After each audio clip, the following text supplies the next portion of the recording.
Hi, everyone, and welcome to episode 86 of the Tick Bootcamp podcast. The title of today's interview is The Bluebird, an interview with Jody Hudson. My name is Richard Johannesson. And I'm Matt Sabatello. Today, Jody Hudson joins the Tick Bootcamp podcast on behalf of her daughter, Alex. Before we begin, we would like to give you a trigger warning. We know that many of our listeners are Limeys who are also in the midst of the toughest battle of their lives. Jody and Alex's story is an extremely emotional story, so we'd like to advise you to proceed with caution if you feel that you may not be in the correct emotional state to listen to this episode. Ms. Hudson is from Fresno, California. Her daughter Alex grew up a typical healthy girl who loved to play sports. However, when she was in 5th grade, Alex started to experience joint pain and inflammation. Doctors ran different tests but found nothing wrong. They dismissed Alex as a medical mystery for 10 years. Alex graduated from high school and was awarded a full scholarship to her dream school, UCLA. Unfortunately, Alex had to return home from college after her first week of school. In May of 2017, after seeing over 40 doctors, Alex was correctly diagnosed with Lyme via an IGeneX test. Unfortunately, the diagnosis came too late. Lyme triggered mast cell activation syndrome in Alex, and the two diseases destroyed her body. She was never able to gain control of her illness and passed away in March of 2018. A bluebird would visit Alex each day while she was sick, and she knew that it was God's way of giving her another day on earth. Ms. Hudson asked Alex how she would know that Alex was with her after she passed. Alex said all she would have to do was look for the bluebird. Throughout the entirety of her life, Alex was service-oriented. Once she was diagnosed, Alex wanted to help people with Lyme disease. Ms. Hudson is carrying on her daughter's legacy through the Alex Hudson Lyme Foundation. She has become a national Lyme advocate and aims to increase research efforts, provide grants, support education, and awareness. Hey, Jody Hudson, welcome to the Tick Bootcamp podcast. Thank you so much for having me. I'm really excited to speak with you today. Jody, can you introduce yourself to our listeners? Absolutely. So my name is Jody Hudson, and I am the CEO and founder of the Alex Hudson Lyme Foundation. I also, for the past 10 years, have been involved in the nonprofit world. I was at Catholic Charities as the operations director for 10 years. And then recently, as of December 2019, I joined Girl Scouts of Central California South as their development director. So I'm trying to balance basically 2 full-time jobs right now. Can you share with us what the purpose of the Alex Hudson Lyme Foundation is? Oh my goodness, yes. So my daughter, my 22-year-old daughter, passed away March of 2018 from Lyme disease and mast cell activation syndrome. And one of the promises that I made her was to carry on her legacy and basically carry on the torch that she originally had started from her bedside. She became a very fierce Lyme advocate, and she was really trying to help others, especially those that did not have people that believed in their journey, whether it be from their families or the medical community. She showed a lot of empathy, and she really wanted to make sure that she was able to reach out to others. And when we knew that God had another plan for her journey, she told me to pick up that torch and carry it. So the Alex Hudson Lyme Foundation was formed in June of 2018. And our goal is really a couple of things. We want to raise funds for research, for education with both Lyme disease and mast cell activation syndrome, and also have a lot of grassroots efforts here locally in the Central Valley where we're educating our children and providing them with Lyme disease books in their elementary schools. So we've been very busy. We've been up and running for about a year and a half, and we've already raised $50,000 and have co-sponsored a research grant with the Global Lyme Alliance that's named after Alex Hudson.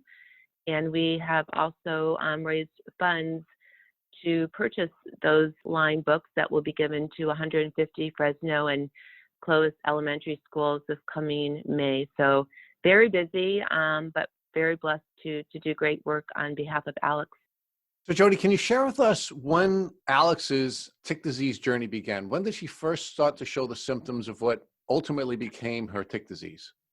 Yes, so I remember it clear as day. She was in 5th grade, and Alex had always been a very active child. She was a stellar athlete, even at 7, 8 years old. She was doing soccer. She was doing softball.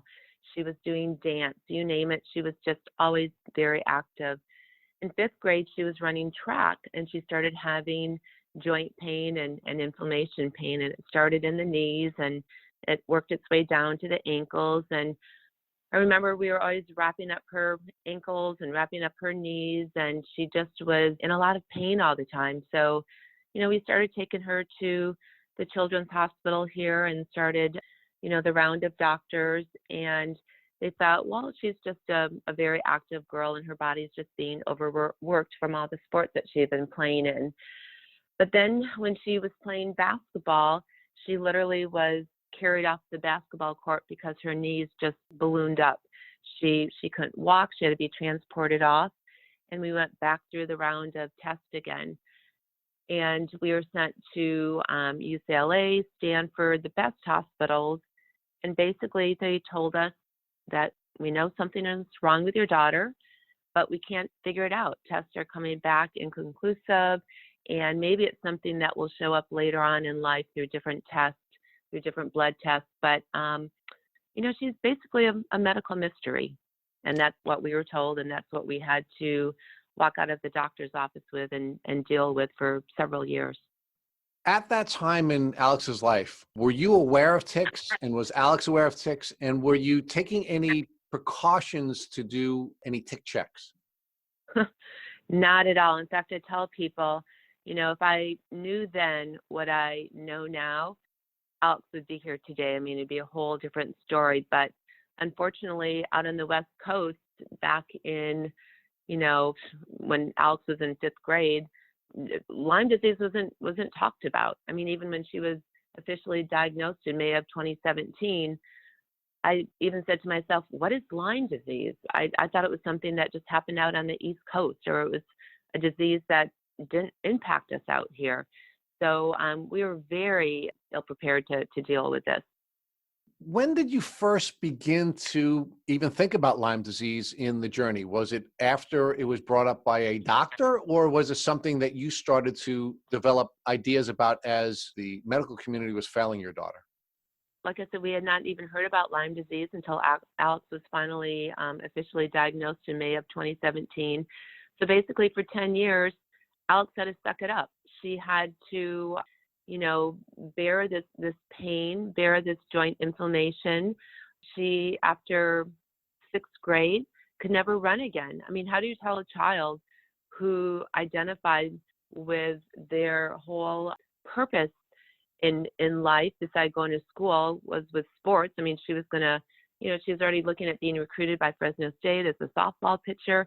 Everything in her world focused around sports. So how do you tell your child that she can't do that any longer? It was devastating for her.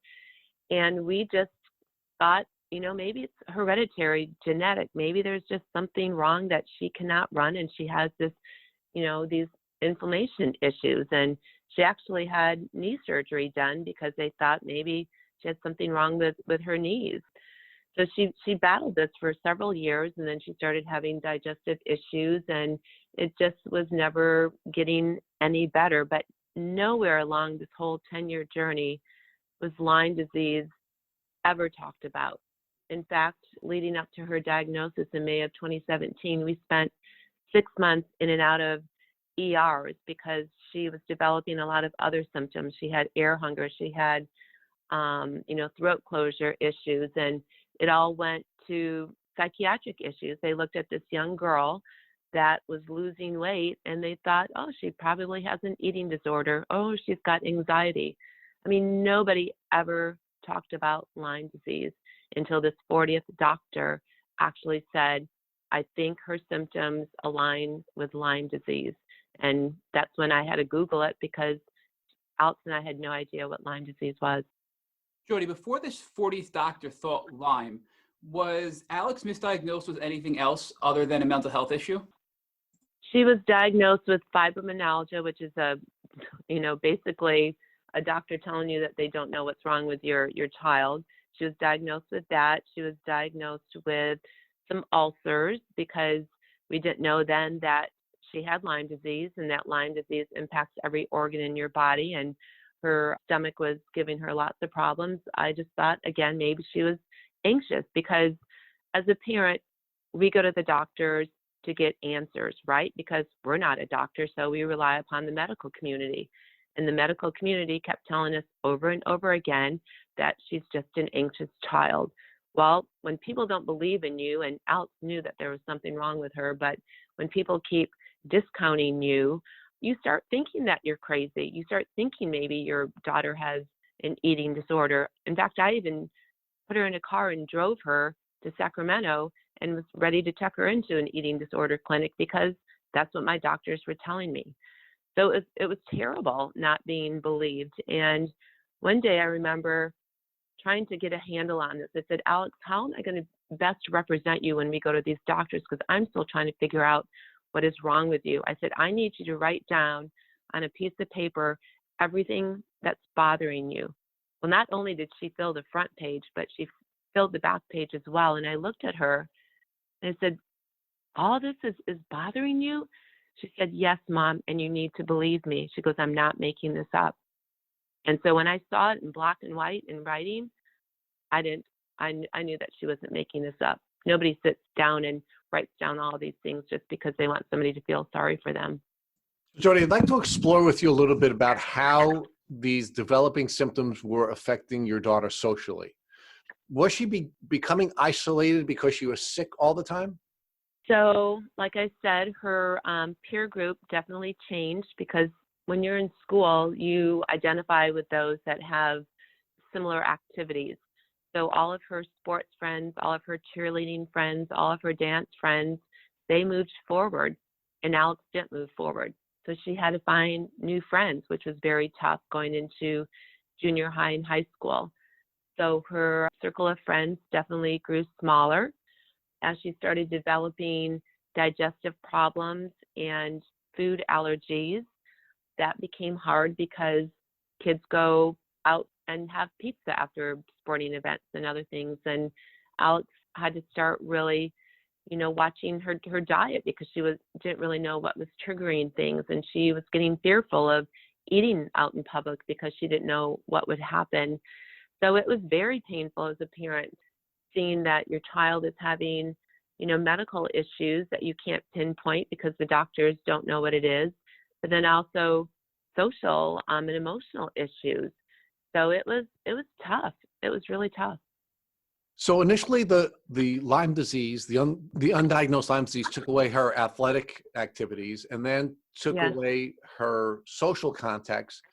How else did the Lyme disease progress, and what else did it take from her?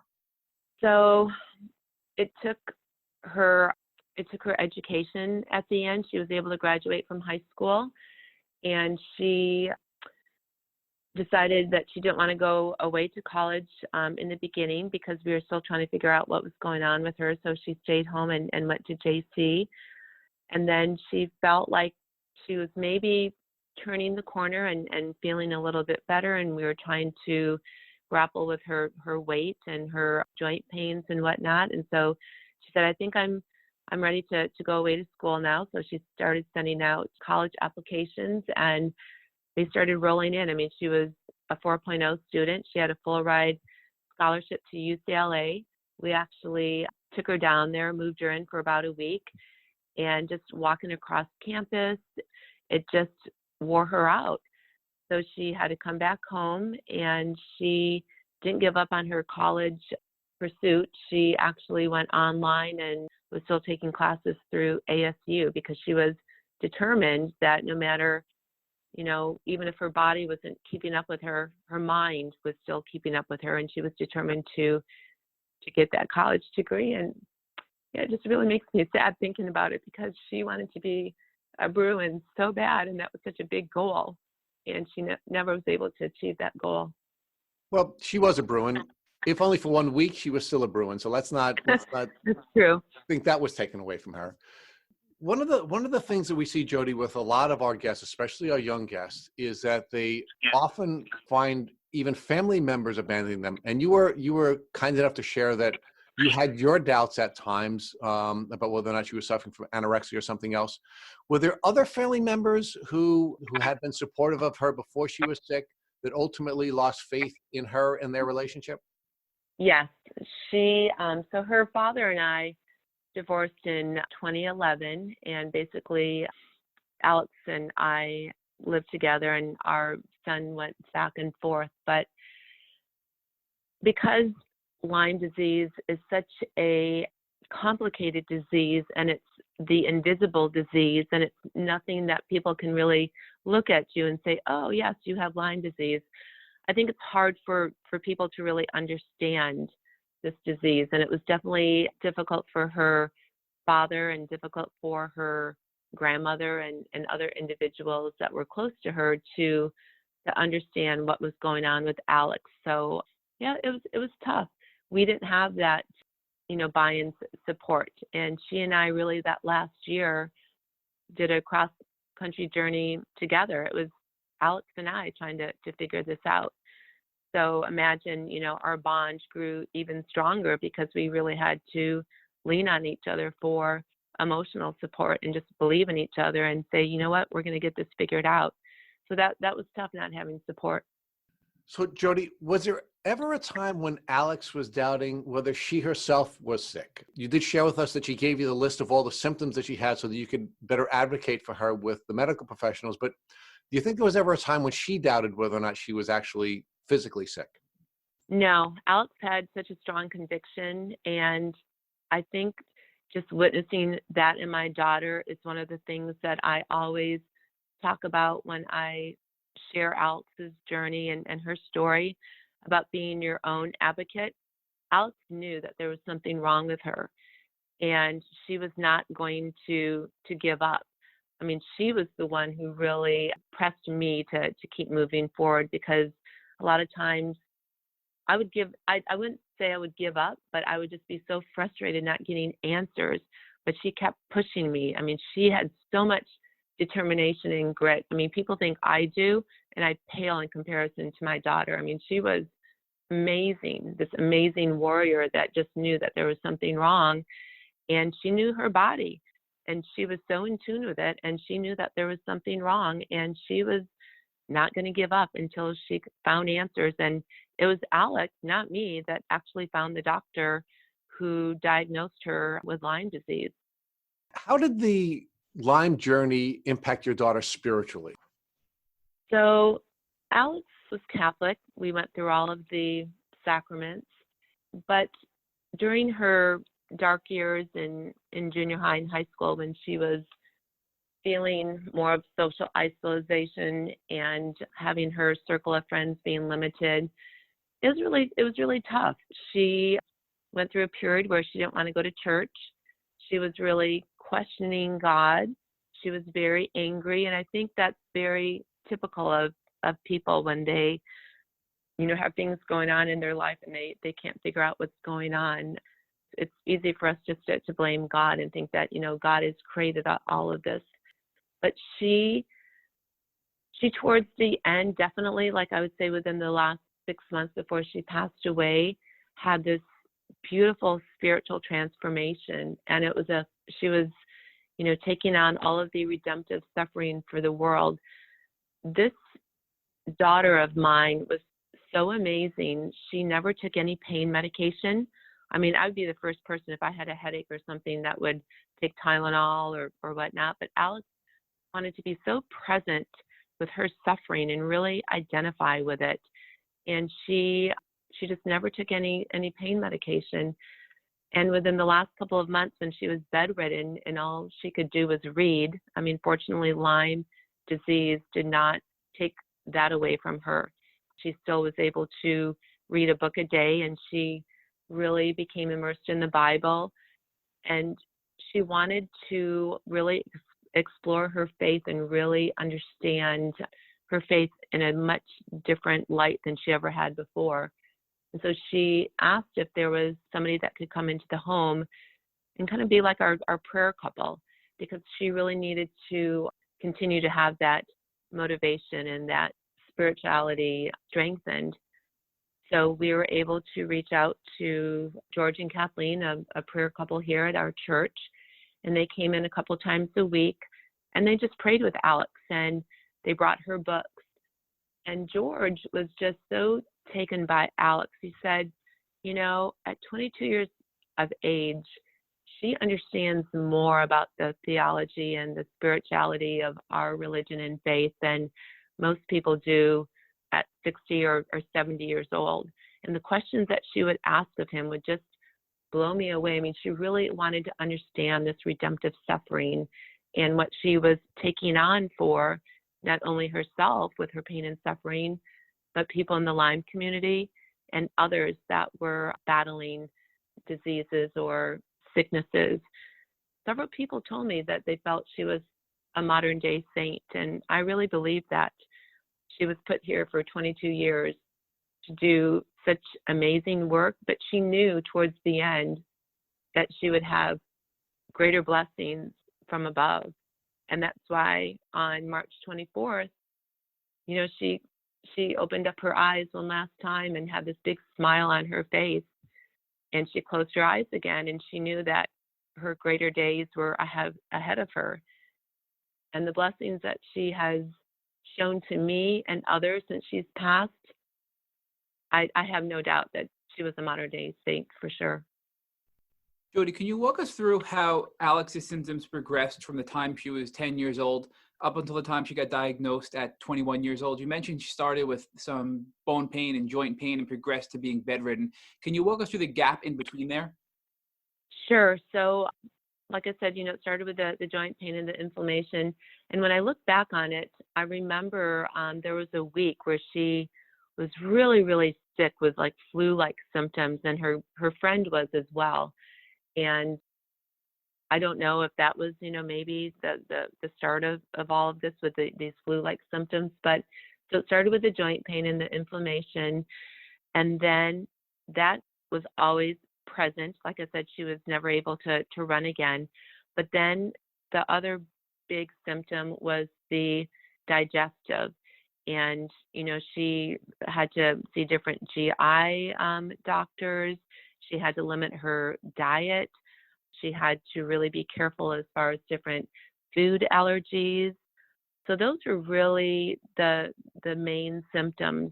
And then she started developing, which I would find out later was more of the mast cell activation syndromes, with the throat closures, with having different bumps and hives on her body, being able to only drink certain brands of water. I mean, you think about that. You think, oh, anybody can just drink a glass of water. Well, with Alex, it was like a certain brand that she could only drink. Otherwise, she would have these reactions. So those were really the main symptoms with her. And then, of course, just feeling lethargic and, hard to get out of bed in the morning. But her mind was always very sharp. Jody, you mentioned that Alex actually found her doctor that ultimately diagnosed her with Lyme when she was 21. So can you walk us through how she found this doctor, who he was, and the diagnosis process? Sure, absolutely. So like I said, we, we're beginning our journey in and out of doctor offices here in Fresno, and just being turned away, having, everybody just look at Alex and look at me like we were psychotic, and that, this was all being made up in her head, and everybody just wanted to write her a prescription for anxiety medication. And Alex, we would have these waves where we would go strong and try and figure out a doctor who was going to be able to really give her that diagnosis. And then we would be frustrated and we would retreat, and then we would, start this journey all over again. And one day she was sitting on the couch and she was just going online looking at, different doctors. And again, like I said, she was just always determined to figure out what was going on with her, because she knew her body and she knew something was not right. And I remember she was looking online and she goes, "Mom," she goes, "I think I found the doctor that's going to be able to help me." And I said, "You did? Where?" And she said, look at this doctor. He is really good with digestive issues, but he also thinks outside of the box, and he does a lot of different testing that other doctors haven't done before. And he's right down here in LA, and he's associated with Cedars-Sinai. And at this time, like I said, this was like her 40th doctor, and flippantly, I'm like, yeah, whatever. All right, let's try one more doctor. What's it going to, matter? And sure enough, that was the doctor that after an hour and a half of Alex talking to him about her symptoms and her whole journey, he looked at Alex and then he looked at me and he said, Mrs. Hudson, has anybody ever talked to your daughter about Lyme disease before? And that's when I ignorantly said, what is Lyme disease? No, I've never heard of Lyme disease before. And he said, well, I'd like to get some testing done. And, we'll let you know in 30 days. And I remember I was sitting at a board meeting at Catholic Charities. It was in May of 2017. And Alex came and got me out of my board meeting. And she said, Mom, she goes, we got the test results back and I have Lyme disease. And we just went into my office and we just looked at each other and started crying. And it was bittersweet. It was like we were so glad that we finally, after all these years, had a diagnosis, right? We weren't crazy. We actually had something on a piece of paper that we could tell people, look, believe us. This is what she's been battling for 10 years. But at the same time, we didn't really know what to do with that piece of paper. We're like, what do we do now with this Lyme disease diagnosis? So, yeah, I remember that day like it was just yesterday. Jody, do you recall the kind of test that was performed? Was it a regular Western blot through your local lab, or was it sent away to like an IGeneX or a DNA Connections? He did the IGeneX test, and that's where it was confirmed that she had, the Lyme disease with multiple co-infections. Now, Jody, you shared with us that there were some times in your relationship with your daughter during this journey that you had some doubts.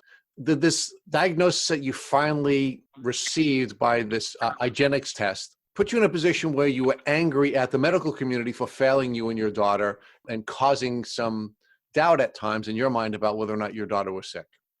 You know what? I wasn't angry. I was more vindicated, I think. I think it gave me a surge of energy, like, okay, we've been battling this for 10 years. I know that I'm not crazy. I know that my daughter's not crazy. And at that moment, I was very naive. I said, okay, great. We've got this diagnosis.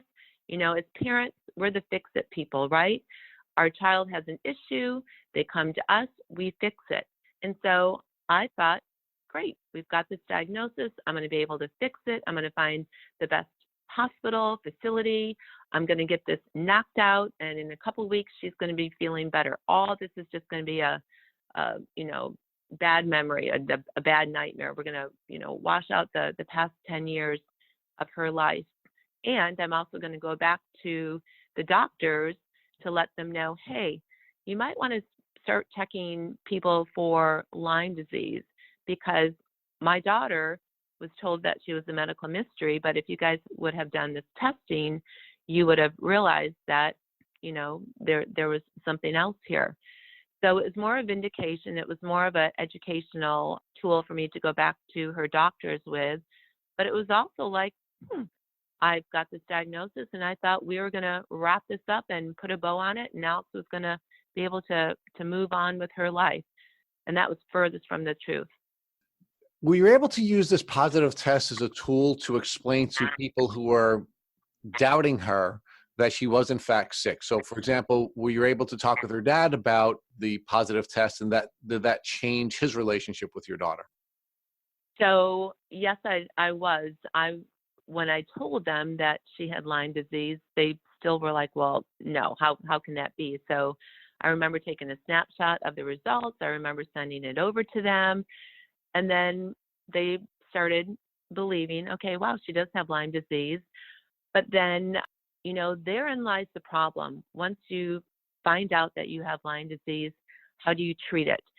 And, because they had not been on this journey so intimately with my daughter, wanted to just go to, a regular doctor and do 30 days of antibiotics or do a really short-term, treatment. And I mean, it was hard. It's like I gave them the test results, and then I felt like I had to educate them, but I didn't have time to educate them and bring them up to speed. I had to now turn my attention to my daughter and really find out how I was going to get her better.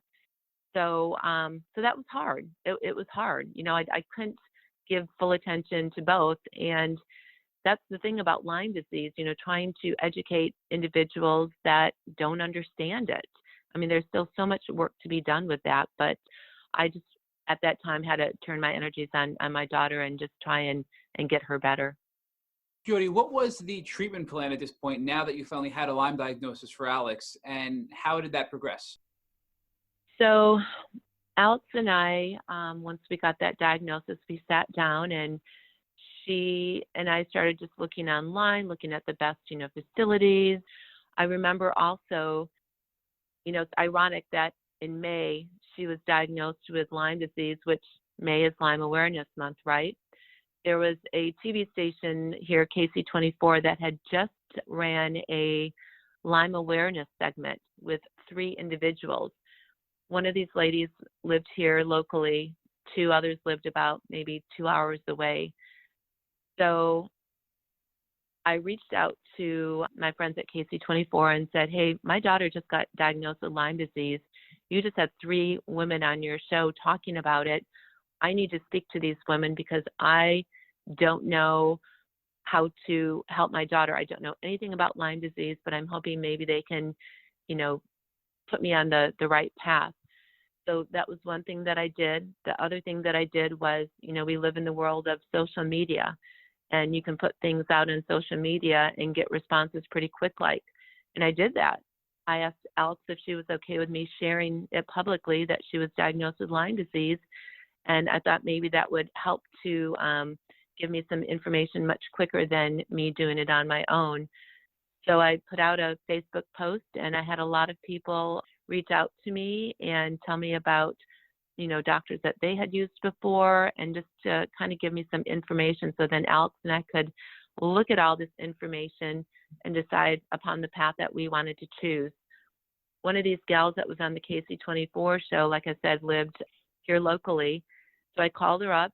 Alex and I went over and met with her, and she shared with us her journey. She had been in treatment for about a year and a half, and it was very eye-opening. At the time when Alex and I walked through the door of her home, I thought, oh my gosh, I don't know if I've done the right thing, because she was hooked up to an IV.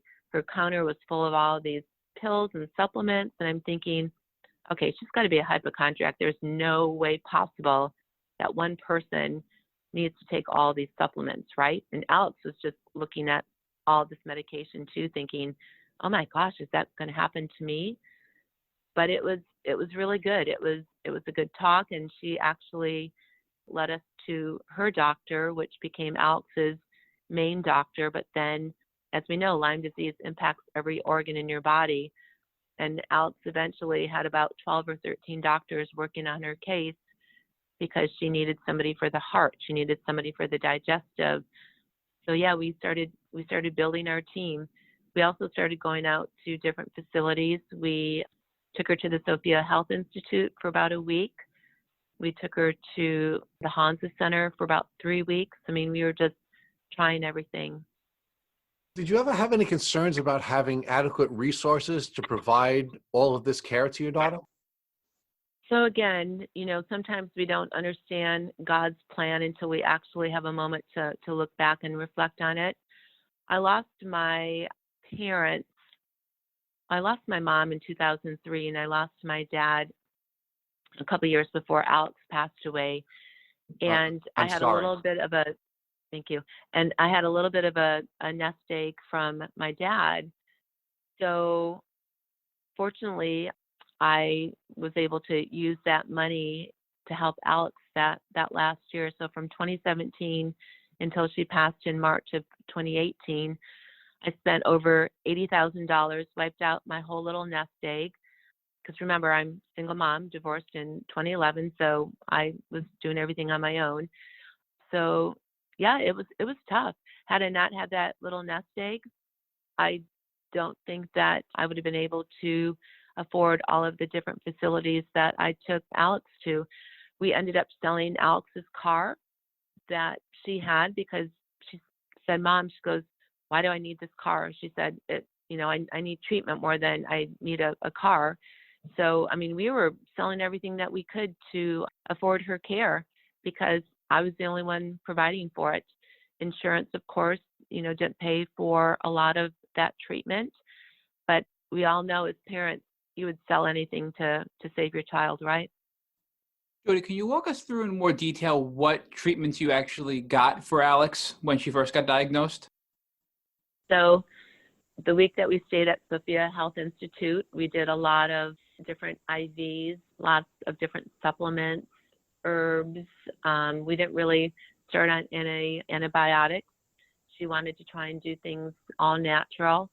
But we found out that when we were there, she actually was getting a lot sicker.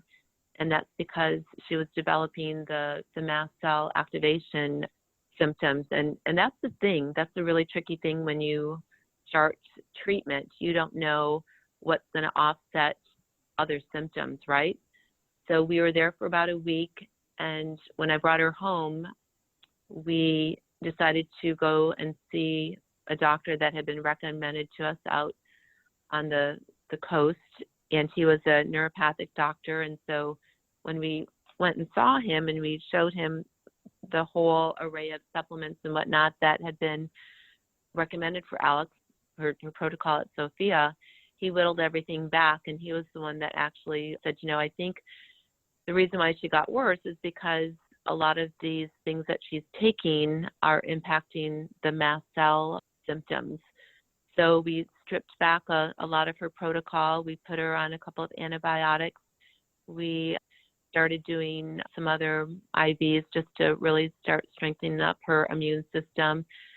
But because her body was starting to lose weight, we had to really be careful. When she started this journey, she was about 120 pounds. When she passed away, she was only 57 pounds. So we had to really be careful when we introduced new supplements and treatments to tread lightly. Even the antibiotics, we had to get everything through a compounding pharmacy because she was reacting to even the pills, even to the exterior shell of her antibiotics. So it was crazy. It was so confusing. It was so hard. But that was what we did in the beginning of her journey. When we went to the Hansa Center, it was more of the herbal treatments. It was, trying to do some emotional therapy as well, trying to retrain the brain. Because when you've been chronic for so long, your body tends to react in certain ways. So we were trying to retrain the brain into thinking of healthy and imagining her body healthy again. So we did a lot of those type of treatments as well. I mean, I could go on and on. There's so much that we went through, but it was mainly, the antibiotics, herbal treatments, doing the emotional therapy, doing detoxing, which is really important. People don't tell you about that. The diet, making sure that she was eating certain foods. And towards the end, I would say like within the last 6 to 8 months, she was only able to eat about 4 or 5 different foods because of all of the mast cell complications. So it was tough. It was hard trying to figure out protocols. I mean, we'd be on a protocol for a couple months and we wouldn't see any change. And so we would, scratch that and try a different one. And, that's the problem with Lyme. You just don't know what protocol, what treatment is going to work because everybody reacts differently and everybody has different symptoms. And I feel that because Alex went 10 years misdiagnosed, by the time that we got that diagnosis, we could just never get a leg up on her treatment. We never saw any improvement. It was like just chasing this disease that just kept going on a downward spiral. Jody, you mentioned that many treatment options that you chose to try activated MCAS or mast cell activation syndrome. Can you talk to us in more detail what MCAS is? So mast cell activation syndrome is basically a increase of your histamine levels. So all of us have histamine levels in our body, which is a good thing. But those that have chronic illnesses or their autoimmune is out of whack, they have overactive histamine levels. And basically what that is imagine eating a slice of pizza and you eat that every day, and one day you eat it and your body just starts reacting violently to it. You drink, soda every day, and you drink it one day and you start having throat closures and other problems, whether it be hives or whether it be different allergic reactions to it. And what's happening is your histamine levels are signaling that this is like a foreign substance. This is something that's not good for your body. And so it starts shooting out massive amounts of histamine levels, which then triggers all these different receptors in your body. So in a Lyme person, you already have that joint pain, you already have that inflammation pain, you already feel real crappy. Well, then now it's magnified 1,000% by these histamine levels. So every time Alex tried to eat something, these histamine levels would just start shooting off. And she was in pain. I mean, she forced herself to eat because she knew that she needed nourishment, but she literally was in tears every meal trying to eat because of these histamine levels.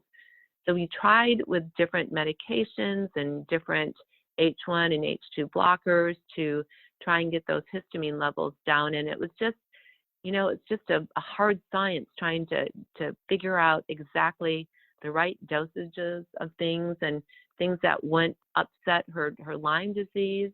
So it was a fine line that we always tried to balance, and we could never get it right. Jody, was there a test for MCAS that was performed, or did your doctor just know that it's a common symptom or byproduct of having Lyme disease? So hers was based upon clinical symptoms, and we also conferred with Dr. Afrin, who is a mast cell specialist out in New York. And you talk about a doctor who is so committed to his practice. And he always took my calls. He would take my calls from hospitals when Alex was being admitted, because we were so concerned that, even if she had a certain IV put in her arm, or if she had a certain latex glove touch her, that something could be triggered with her mast cells. And he was so incredible. I mean, he always just walked us through the process. It was so hard trying to be the patient and the doctor at the same time, because Alex and I always felt every time she was admitted to the hospital, okay, who's going to believe us? Who do we have to educate today? It was hard enough trying to get people to believe that, Alex had Lyme disease, even though we had multiple books full of all of her test results and from IGeneX and whatnot, stating that she had this disease. But then to also talk to them about mast cell activation syndrome and, hey, be careful with that because my daughter could react to that, Playtex or what's in that saline solution. I mean, they looked at us like we were crazy. Jody, you also mentioned in your pre-interview questionnaire that EMF reduction at home was an important part of what you did to help. So can you talk to us what that means and why it could be helpful to reduce EMF frequencies in your home? Yes, and thank you for bringing that up. It's hard. There were so many things that happened in that year that we researched and really, trying to figure out how we could reduce the pain and the suffering that Alex was going through. And we found that with EMF, you don't realize all of the wireless activity that's going on in your home and, your electronics, and making sure that you're turning off your electronics at nighttime, and just all the EMF reduction in your home, how that can, trigger things in your body. And I remember clearly one day Alex was in the kitchen and she walked to the bedroom and she said, "Oh my gosh," she goes, "I feel so much better being back in this bedroom than I am in the kitchen."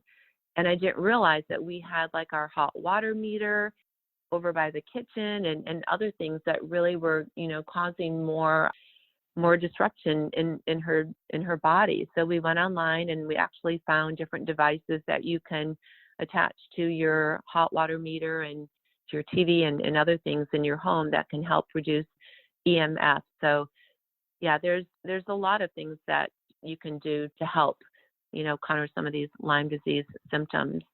And it'd be great if somebody had a whole guide, or like, the idiot guide to Lyme disease, right? I mean, what we learned in 1 year's time was amazing.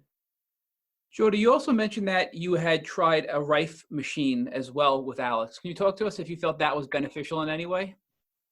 These Lyme disease support groups on Facebook, some of them are really good, some of them are not so good, but we were able to kind of sift through the information that was out there online and through these Facebook support groups about things that were working for people, things that weren't working for people. And we had heard a lot about the Rife treatment. And so I had reached out to an individual that knew of somebody back in Pennsylvania, of all places, that had really good success with their daughter. And they felt that it helped reduce a lot of her inflammation and symptoms. So again, during that whole year of cross-country checks, that was one of our stops that we made. And I took Alex out to Pennsylvania, and we went through about a week of the Rife treatment. And I think had she not had the mast cell activation symptoms, that this would have worked for her. But unfortunately, the Rife treatment did not bode well for her. In fact, I think it caused a little bit more of a flare-up with her mast cell. So that did not work for us, but I know other people have had really great results with it. Again, unfortunately, Lyme is not like cancer, where cancer, it's tried and true. You go through chemotherapy, you have certain steps for cancer. With Lyme, it's kind of like a buffet. Do you choose number 1, 2, 3, 4, 5 for your symptoms and for your treatments? That's the real hard thing about Lyme disease. You just never know what's going to help your symptoms. Did at any point you try CBD oil or any CBD products to help with some of the pain and symptoms while she was going through all this treatment? So she tried CBD oil, but she felt like she, again, with the mast cell, that she did not react well to it. It had a negative effect with her, which I was really puzzled, because a lot of people say that helps them. But again, because of that mast cell, there was a lot of things that Alex couldn't do with her protocol because of that. Can you walk us through what things were like towards the end of the first year of her diagnosis, and what it was like on a daily basis for you and Alex at your home? So let me walk you through December. So May 2017, she was diagnosed. We were doing this cross-country trek all over the place, trying to figure out how we could get her better. And so it's December of 2017, and she passed in March of 2018. So that was just a couple of months before she passed away. And December was really a big month for us, because we had just gotten back from Hansa Center. We had just tried a lot of different therapies. Alex was not getting better. And she really was, I don't want to say in a bad place, but she was starting to waver a little bit.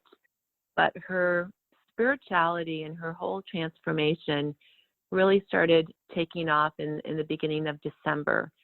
And she loved December because it was her birthday month. Her birthday was December 20th. And she loved Christmas. She always loved Christmas as a child. And because her faith was really starting to ignite, she really thought that Christmas was going to be her month. We kept saying that this is it. You are going to be the Christmas miracle. And I get so sad thinking about that, even talking about it, because, I mean, that was really what we were shooting for. She was going to be that Christmas miracle, and things were going to turn. And she was in a wheelchair at that point because it was really hard for her to walk.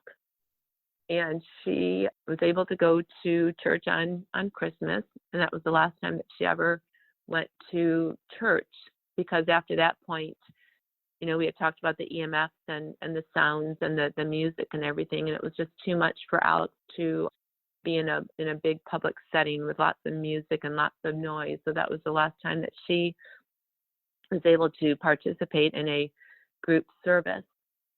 But we came home from that Mass, and we had a very quiet Christmas Eve. And the next day, she was in bed, and I was out just in the living room dusting things, and I looked outside and I saw this bluebird. And I'd never seen this bluebird before, and I thought, wow, that's really interesting. I wonder if Alex has seen this bluebird. So I walked into the bedroom and I said, Alex, I go, have you seen this bluebird that's out in the courtyard? And she said, yes, Mom. She goes, I've seen that for quite some time. And I said, really? I go, what does that mean to you? She said, well, I know I have another day here on earth, and I know that God hasn't forgotten about me. And then we started talking about how, the Christmas miracle, did it come? Did she feel any better? And she didn't feel any better. But at that moment, she knew that she wasn't supposed to be here on earth any longer. She knew that there was a greater calling and that there was a greater purpose for her life. And while she was sad that she wasn't going to be here any longer, and she knew that, she was starting to transform into this next part of her life. And so January came, and we started having hospice come into the home. And it wasn't really to take care of her because Alex didn't have any pain medication, so there wasn't really anything for them to administer to her. It was more just to check on her vitals and just for people to that didn't understand about Lyme disease and didn't understand why I didn't have my child in a hospital when she was so sick. It was really to protect Alex, and it was to protect me as well. But that's when we started getting in this prayer couple. And this prayer couple really helped in Alex's transformation to the next journey that she would be taking when she passed away in March.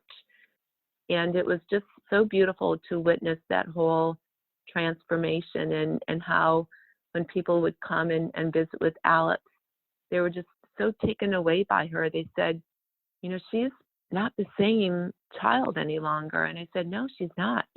I said, she is just really, she's a gift. And it's just amazing to witness this transformation that's taking place. And she and I would have talks. And because we were always so one in spirit because of everything that our journey had taken us on, even prior to Lyme, just with the divorce and just everything in our lives, we truly were one. And I would tell Alex, I would say, Alex, I don't know how I'm going to be able to live without you. I said, this is going to be really tough. And I said, but I know that you have a greater calling. But when I need to speak to you and I need to talk to you, how am I going to be able to do that? What sign are you going to give me? And she said, Mom, always look for the bluebird. And so, like, even today, it's like I'm doing this podcast and I'm looking outside and I see the bluebird there. And so she'll give me these signs when she knows that I'm really, struggling or trying to retell this story, just to give me that strength to keep moving forward. And so when she passed, I knew what the logo was going to be for her foundation. And if you look on our website, you'll see the bluebird there. And it's just always a reminder, because if you know anything about bluebirds are the sign of hope. And that is what we are trying to do with our foundation, is just to give people hope through Alex's legacy and just the hope that she gave everybody before she passed. She was so selfless in her last couple of months. She wasn't thinking about herself. She was really setting the stage for what was going to happen next. And I'm just so grateful that, I had her in my life for 22 years. And we're really blessed to have you share the beauty of the 22 years that she not only blessed you, but is now blessing all the rest of us with this beautiful story. Jody, can you share with us what the future is for the foundation? So when I look back on when Alex passed away and when we formed this foundation in June of 2018, which was a miracle in itself. If anybody knows anything about 501c3s, you know that it takes a while to go through all the paperwork and have that done. Well, we petitioned for the 501c3 in June, and within 30 days, we received our letter. So I knew that right then and there, Alex had us set on this amazing course. And in the year and a half that we have had this foundation, it has just been such a blessing for so many people. Right off the bat, we were able to establish a $50,000 research grant that was named after Alex, and we co-sponsored that with Global Lyme Alliance out of New York. We've been also able to raise money to help local Lyme patients here to financially support their treatment, which was very important. Alex really wanted to make sure that through me, we were able to help individuals that weren't able to pay for their treatment, since we ourselves had to, spend $80,000 out of pocket to try and get her better.